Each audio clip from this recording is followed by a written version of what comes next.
Olá, tudo bem? Bom, hoje nós vamos dar continuidade à nossa aula do módulo 2, né? Que fala sobre organização emocional, que fala sobre as crenças limitantes, né?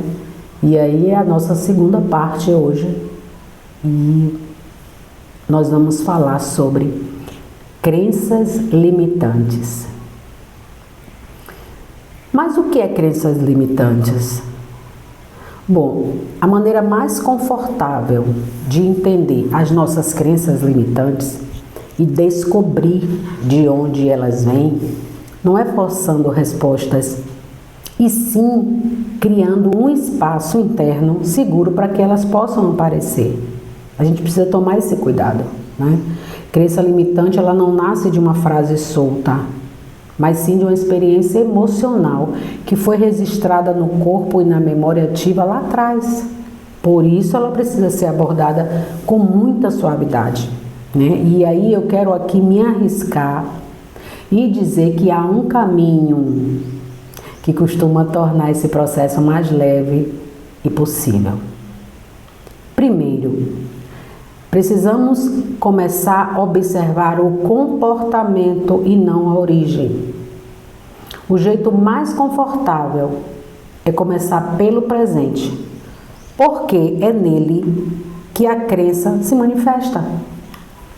Aí você se pergunta, em qual situação eu me escolho? Né? Onde é que eu sinto que eu não posso, que eu não consigo, que eu não mereço? E o que eu tento fazer diferente para ver se isso acaba, né? Sempre se repetindo, né? O que é que eu preciso fazer?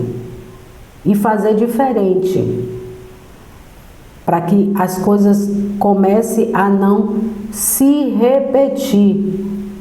É desse jeito que começa. Então a crença ela costuma aparecer primeiro como sensação e não como memória. Segundo, escute a emoção ao invés de correr atrás das explicações. Primeiro escute a emoção que você está sentindo, né? Por quê? Porque crença limitante não se revela quando as pressionamos. Elas se mostram quando nos permitimos sentir a emoção que elas produzem. E isso pode acontecer, pode ser uma culpa que chega do nada, um medo que parece assim exagerado, uma vergonha que dura dias, né? Que dura muito tempo. Esse desconforto é como um convite interno dizendo assim, ó, tem algo antigo aqui. Você pode me olhar? Você já teve essa sensação? Então, a emoção, ela abre a porta, mas o entendimento, ele vem depois. Terceiro, perguntar de onde isso me é familiar, e em vez de perguntar de onde isso veio, sabe? Então, buscar a origem de forma direta pode trazer bloqueio, mas buscar familiaridade é mais leve porque aproxima sem obrigar, ok? Porque quando você sentir um padrão emocional, aí você tenta se perguntar em que outro momento da minha vida eu já me senti assim. Olha bem, quem lá atrás me fazia sentir algo parecido? Quando essa sensação começou a fazer parte de mim, a gente precisa se conhecer, a gente precisa se responder, né? E essas perguntas, elas vão suavizar o caminho para a origem emocional da crença. Quarto, precisamos olhar para a criança que nós fomos, não para o passado como história. Eu costumo dizer que a gente precisa visitar a nossa criança anterior, né? Por quê? Porque as crenças limitantes costumam nascer na infância, no momento em que não temos escolha. Vocês estão entendendo? Muitas delas não foram ensinadas por palavras, mas por clima emocional, por expressões, silêncios. Por isso, ao acessar a origem, né, o foco não deveria ser o que aconteceu, mas sim como aquela criança se sentia. O que ela precisou fazer, o que ela precisou acreditar para sobreviver emocionalmente. E o que dessa crença eu ainda carrego hoje, mesmo sem precisar mais dela. A gente precisa dessa sabedoria. E esse movimento protege e acolhe, em vez de reabrir aquelas feridas, né? Aquelas famosas feridas de forma brusca. Né? Então a gente precisa realmente me acolher, né? Eu vou me acolher, Joeme, para reabrir essas feridas de forma mais tranquila, entende? Quinto, lembre-se de que a crença limitante não é verdade, é proteção antiga. Ah, Joeme, mas como assim? Você está dizendo que isso veio para me proteger? Sim. Porque quando eu lembro de que a crença limitante não é verdade, quando eu entendo que ela é uma proteção antiga, esse entendimento já diminui o peso. Porque ao perceber que uma crença nasceu para me proteger e não para me punir, o processo fica mais gentil, fica mais suave. Pode ter certeza disso. O nosso cérebro, ele cria travas, né? Aquelas travas mentais para garantir a sua sobrevivência emocional e física.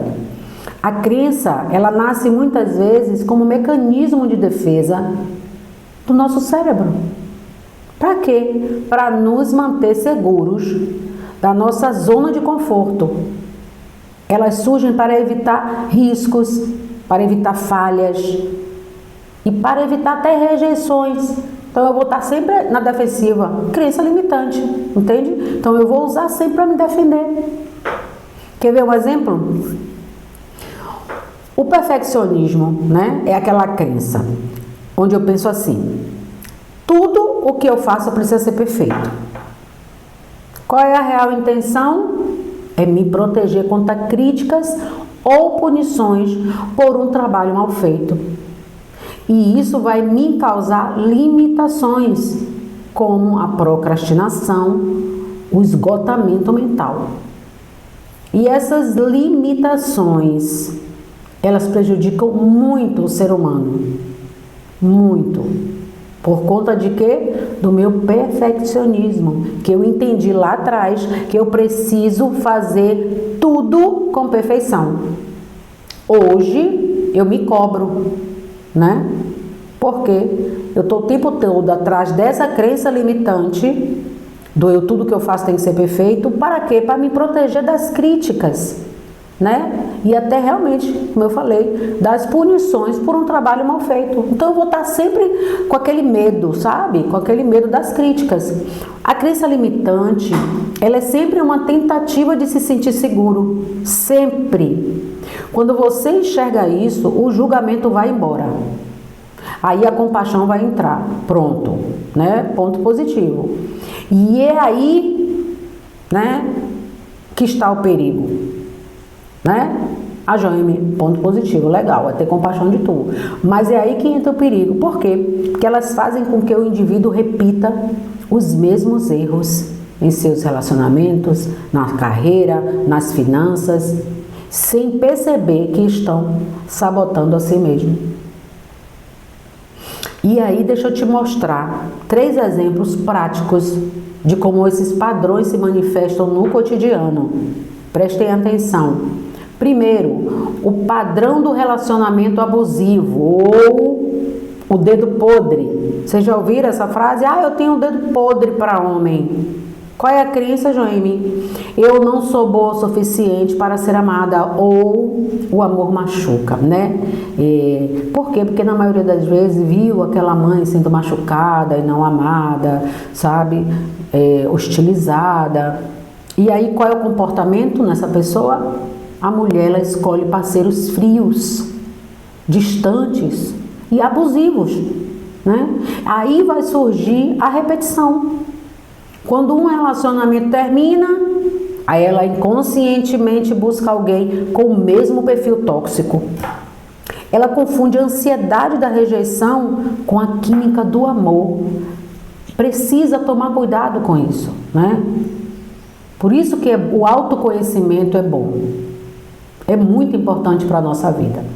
Segundo, o padrão da mulher sobrecarregada. Aquela síndrome da supermulher. Ah, mulher, eu sou muito guerreira. Acaba com isso. Eu tenho que ser guerreira. Se eu não for, não adianta. Não consigo, não vou para frente. Tira essa crença, né? Que é a síndrome da supermulher. Qual é a crença? Se eu não fizer, ninguém faz direito. Ou meu valor depende do quanto eu sou útil. Não pode. Aí vem o comportamento. Qual é o comportamento? Ela vai assumindo todas as responsabilidades em casa, no trabalho, sabe? Na parentela. Ela não sabe delegar tarefas. E aí recusa a ajuda de todo mundo o tempo todo. As pessoas às vezes até se oferecem para ajudar, mas ela não quer. Pô, ela é super mulher, né? E aí vem as repetições. Ela vive exausta, ela vive estressada, né? O padrão vai se repetindo. Por quê? Porque ela atrai pessoas folgadas e se aproveitam da sua centralização. Entende? Terceiro exemplo, que é o padrão da salvadora. Aquela salvadora de parceiros, sabe? Qual é a crença? Eu preciso consertar as pessoas para que elas fiquem comigo. A gente ouve muito aquela frase assim: não, mas eu vou fazer ele mudar. Não, ele vai mudar. Eu vou ajudar ele a mudar. Não, você não muda ninguém. Você não muda. O mundo muda quando eu mudo. Quando você muda. A mudança tem que começar por você. E aí vem os comportamentos. Aí ela vai se envolver com homens emocionalmente estáveis. Aqueles estáveis, né? Financeiramente quebrados, com vícios. E aí, esses homens que estão o tempo todo tentando se salvar. Aí vai aparecer aquela mulher, super mulher, que vai tentando salvá-los. E aí existe uma repetição nisso aí. O relacionamento fracassa após muitas doações sem retorno. Ele vai fracassar, porque ela vai cansar. Aí logo em seguida ela encontra outro parceiro problemático, né? E outro, para quê? Para tentar consertá-lo. E assim sucessivamente. Acha que ela é uma oficina que conserta homem. Não vai consertar, não adianta. Tira isso da cabeça de vocês. E aí, né, pensando em mostrar um caminho mais fácil para a reorganização de todas essas emoções, eu preparei uma visão completa, cobrindo os 3 pontos fundamentais. Quais são? A origem da infância, o impacto financeiro e o passo a passo para quebrar o ciclo. Bom, são 3, né? Então vamos lá para a primeira. Como essas crenças nascem na infância? As repetições de padrões na vida adulta, assim, geralmente, refletem um ambiente onde a mulher cresceu. Está lá atrás, viu? O ambiente que cresceu, as pessoas com quem ela cresceu. Então, existe um exemplo de submissão, né? Ver a mãe aceitar traições, né? Aceitar as migalhas. Vai criar a crença de que o casamento é aceitação e sofrimento. Né? No caso de críticas excessivas, né? São aqueles pais muito exigentes e geram uma crença: eu preciso ser perfeita para ser amada, né? E isso vai alimentando a exaustão futura. Ela vai o tempo todo tentar ser perfeita, ninguém consegue ser perfeito. Ninguém consegue ser perfeito. E que isso cria uma exaustão emocional que quando a gente entra é muito difícil sair. Aí vem, né, outro exemplo é o abandono emocional, né? são aqueles pais ausentes, né? Que geram o medo do abandono, né? Fazendo a mulher aceitar qualquer parceiro, né? Que esse parceiro ruim, né? Por medo de quê? De ficar sozinha, né? Não, eu preciso porque eu não gosto de ficar só, não quero ficar só, eu tenho medo da rejeição, tenho medo do abandono, e aí vai aceitar qualquer parceiro, né? Bom, segundo, o padrão da escassez e a autossabotagem financeira. Na vida financeira, as crenças limitantes, elas geram comportamentos cíclicos, né? Existem os ciclos de perda de dinheiro, né? Eu vou ganhando, vou perdendo, vou ganhando, vou perdendo, né? E aí a crença limitante que a pessoa tem, quando existe essa questão da escassez, é dinheiro é sujo. Não é isso? Você quer ver outra coisa que a gente escuta muito lá atrás, né? Quando é criança? Ficar rica afasta as pessoas.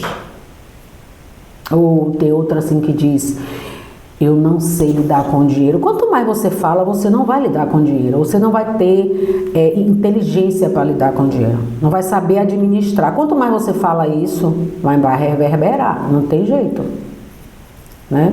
O comportamento. Sempre que ela consegue guardar dinheiro, surge uma emergência inventada, ou ela gasta tudo em compras por impulso. Não está precisando, poxa, mas viu, estou com dinheiro no bolso, eu vou comprar. Esse é o comportamento, né, dessa crença limitante. E aí vem a repetição. Ela vive no limite financeiro ou ela vive o tempo todo endividada, independentemente de quanto que essa mulher ganhe no seu salário. Pode ganhar assim, ó, milhões, ela vai estar sempre endividada. Aí ela vai estar sempre no limite financeiro.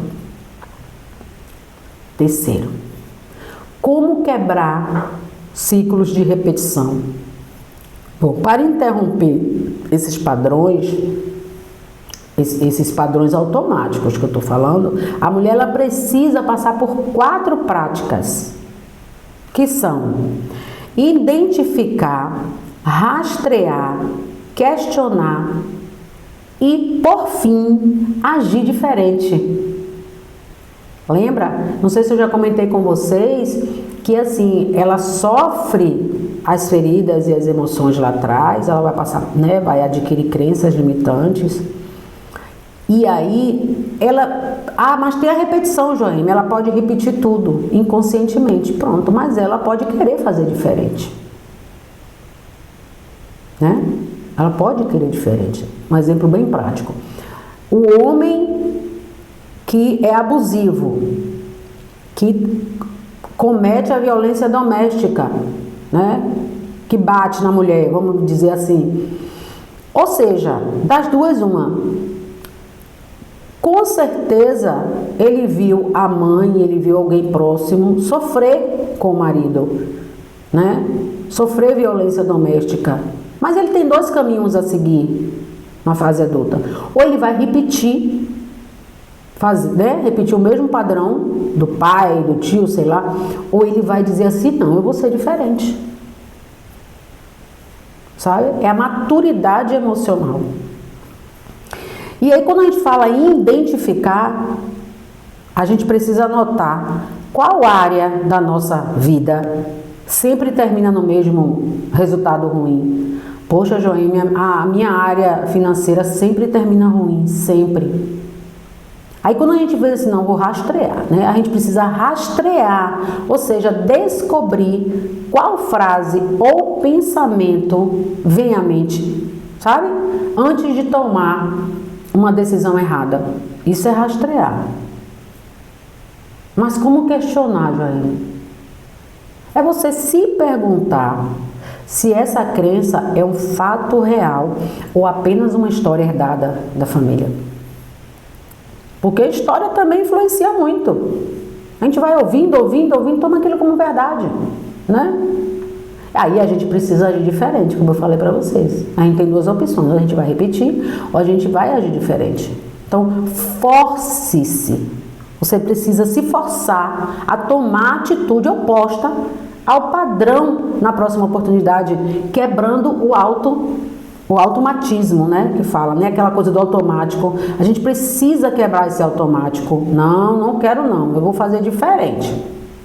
E é comum, mas é muito comum mesmo, no ambiente terapêutico, a gente ouve muito frases assim, ó. Eu não sou capaz, eu tenho medo de críticas, eu nunca faço nada certo, eu tenho medo de contrariar o outro. Essas palavras, elas não falam sobre quem a pessoa é, mas sobre as emoções antigas que ainda vivem nela, sabe? E é compreensível que isso seja muito pesado. Essas crenças carregam histórias, não essências. E para ajudar a entender todas essas questões, eu vou te acompanhar nessa jornada de autoconhecimento. Eu sou apaixonada por essa palavra autoconhecimento, né? E vamos entender algumas dessas frases que eu tenho certeza que muitas de vocês se identificam, né? Primeiro assim, ó, eu não me acho capaz. Eu vejo muita gente que repete isso. Essa é uma crença muito comum em que as pessoas que estão, ou que lá atrás, foram mais cobradas do que acolhidas. Quando uma criança cresce com olhares que apontam falhas ou com ambientes em que o erro era punido, o cérebro, ele grava, né, não só a situação, mas a emoção.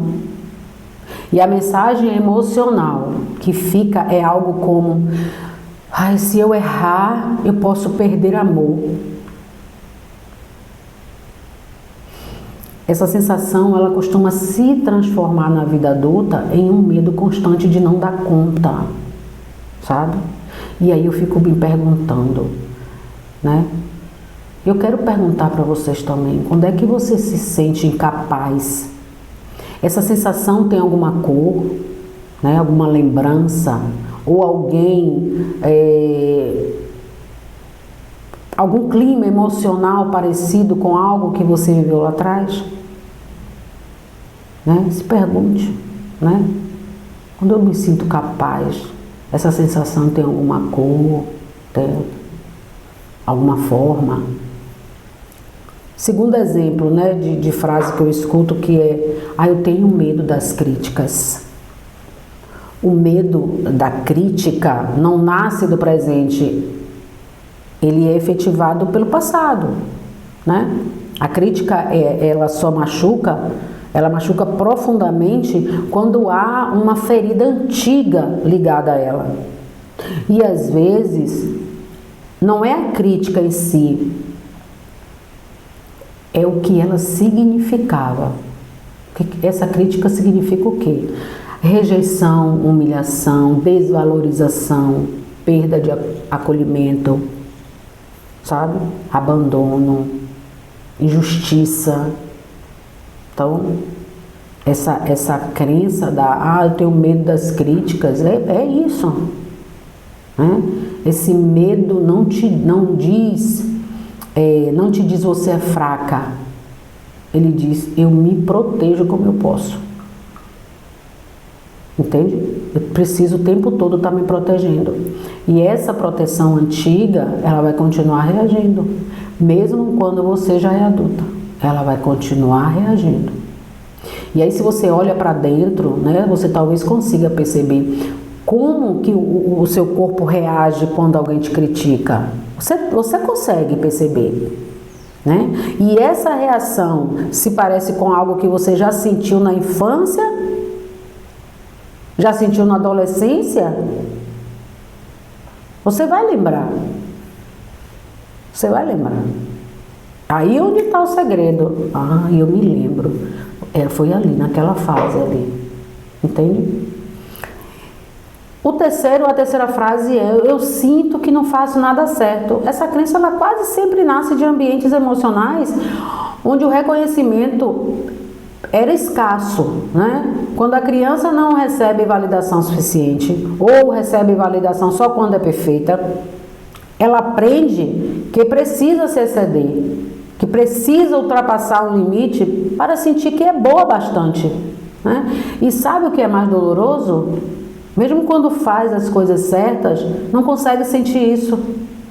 Porque a ferida não foi sobre o que ela fazia, mas sobre como ela se percebia.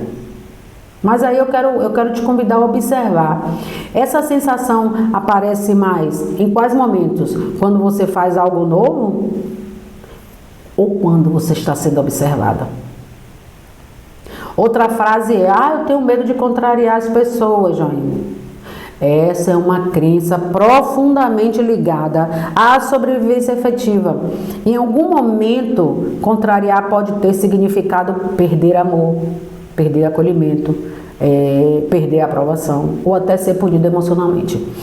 Então, o seu corpo aprendeu. É mais seguro agradar, mesmo que doa. É melhor eu agradar, é muito mais seguro.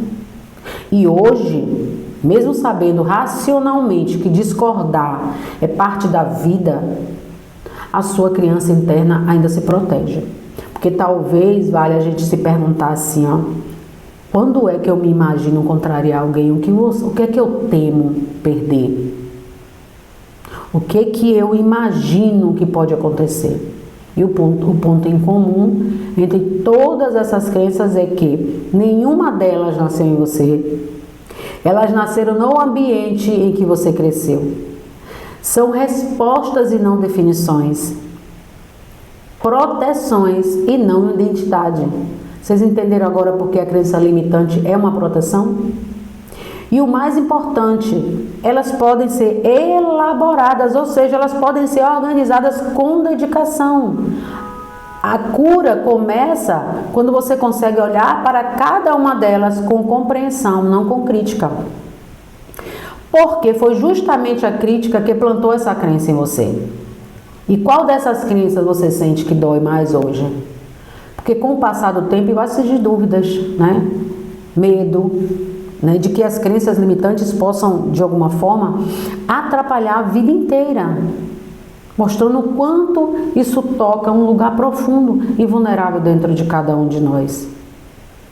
Mas eu quero dizer que é totalmente compreensível ter este sentimento, porque quando uma emoção vem acompanhada de receio, ela costuma carregar a sensação de que algo dentro de nós está fora do controle. E isso assusta, entende? Mas a gente precisa olhar com calma. Porque ter crenças limitantes não significa que a sua vida está condenada. Na verdade, é o contrário. Perceber essas crenças é justamente o começo da liberdade emocional. O verdadeiro risco não está nas crenças, está em não percebê-las. Quando você percebe, você sente e aí você questiona, isso já te protege, entende? E aí eu quero te convidar a olhar para o seu medo com mais gentileza, né? Esse medo fala mais de uma sensação antiga do que realmente está acontecendo hoje. Não adianta. Às vezes, quando sentimos que algo dentro de nós pode atrapalhar tudo, essa é a voz de uma parte nossa que se sente pequena, desamparada, como se não tivesse recursos para lidar com a própria vida. Entende? É uma sensação que vem do passado, não do presente. Entendam isso. Nunca esqueça, está no passado, ele veio de lá, mas não é do presente. Né? E uma pergunta que talvez possa te ajudar é: esse medo tem a mesma tonalidade emocional de alguma experiência antiga em que você viveu, você sentiu que não tinha saída ou que dependia demais da validação de alguém? Crenças limitantes são forças dominantes, elas são mecanismo de proteção. Elas não querem destruir a sua vida. Elas tentam evitar que você se machuque de novo. O medo da crítica te protege de sentir vergonha antiga. O medo de contrariar te protege de sentir rejeição antiga. A sensação de incapacidade te protege de reviver frustrações. Aquelas frustrações antigas. E essas crenças não são inimigas. São partes suas tentando cuidar de você. do jeito que você aprendeu. Entende? Quando você começa a dialogar com elas, elas se reorganizam. O fato de você estar nomeando isso já indica movimento, sabe? Nada é nomeado, ou nada que é nomeado tem o mesmo poder destrutivo, né? Quando você diz, eu tenho medo de que isso atrapalhe a minha vida, você já está colocando luz em algo que antes operava no escuro, ok? Que o equilíbrio, o equilíbrio não, é aquilo, não, e aquilo que recebe luz perde força. O medo de perder o controle costuma aparecer quando nós estamos prestes a ganhar consciência. Às vezes, o medo não é sinal de perigo, mas de transformação. Quase sempre, antes de um insight emocional, né? Você atenta assim, né? Aquele insight emocional, surge sempre um receio. E se eu não der conta? A gente se pergunta, a gente fica o tempo todo mentalizando isso, né? Se eu não der conta? Esse medo aparece porque algo dentro de você, algo dentro de nós está se reorganizando. Por quê? Porque eu nomeei, eu dei nome ao meu sentimento, à minha emoção, né? Eu descobri qual é a crença. Então perceba, esse medo aparece porque algo dentro de você está se organizando. Nada está desmoronando. Você está simplesmente amadurecendo. Lembre disso. Até a próxima.